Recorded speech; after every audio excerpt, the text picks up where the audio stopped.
What's going on there, YouTube? And pardon me for a lack of anything to talk about that's not been covered a multitude of times by people that are far more better worded, have far better, videos than I do. But I figure I had to get my 2 cents on the whole subject, and I'm going to be talking about YouTube's recent policy terms of service kind of release that they had going on. Basically, they said essentially what it comes down to is shadow banning, but it's not really.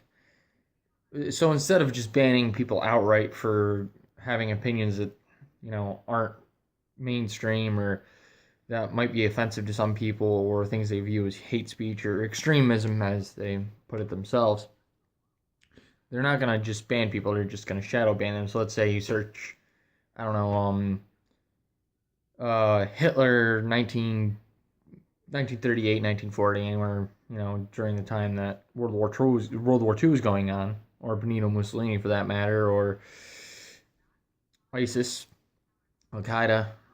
If you do any of those kinds of searches, and let's say you're just doing it for the sake of research, you're writing a paper for school or whatever, and instead of sending you to a site that is pro Nazism or pro fascism in general or pro Al Qaeda or ISIS, they'll send you to a video that's the exact opposite, which is anti, which I can kind of understand where they're coming from that. Nobody wants somebody watching, Nazi propaganda on their channel, but on their platform rather. But on the other side of things, in order to get a proper perspective of the reason why those ideas are bad, you have to actually see those ideas and hear what those people had to say, or what they have to say currently, to understand exactly the reason why their ideas are so abhorrent and just so deplorable in so many ways.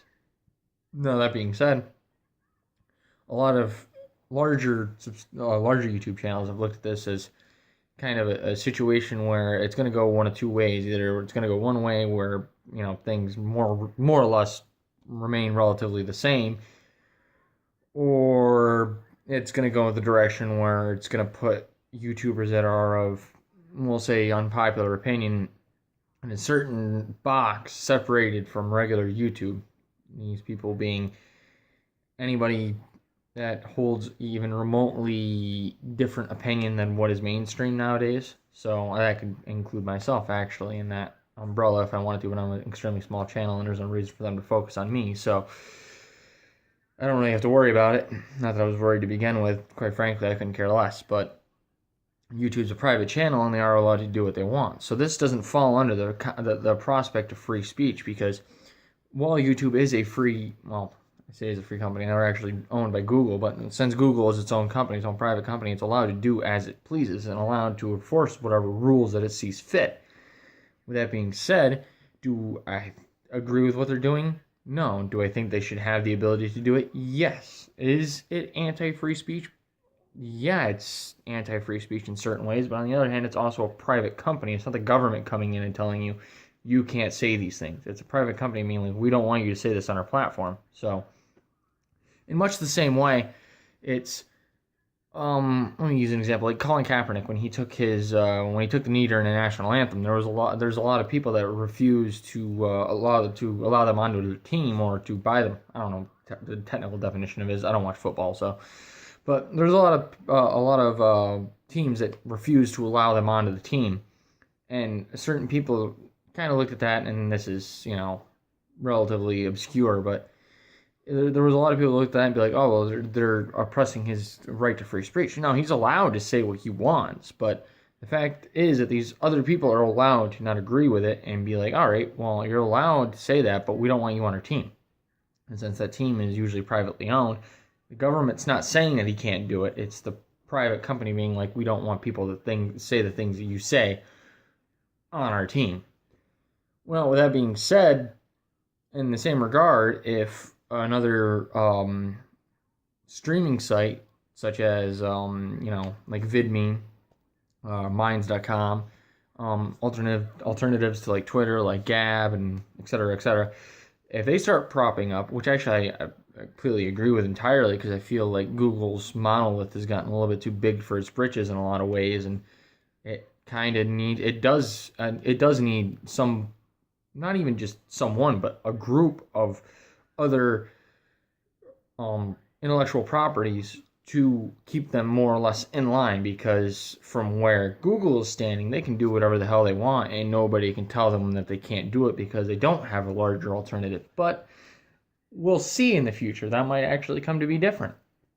But anyway, in regards to that whole situation and in closing, to me, it's something that kind of everybody knew was going to happen, and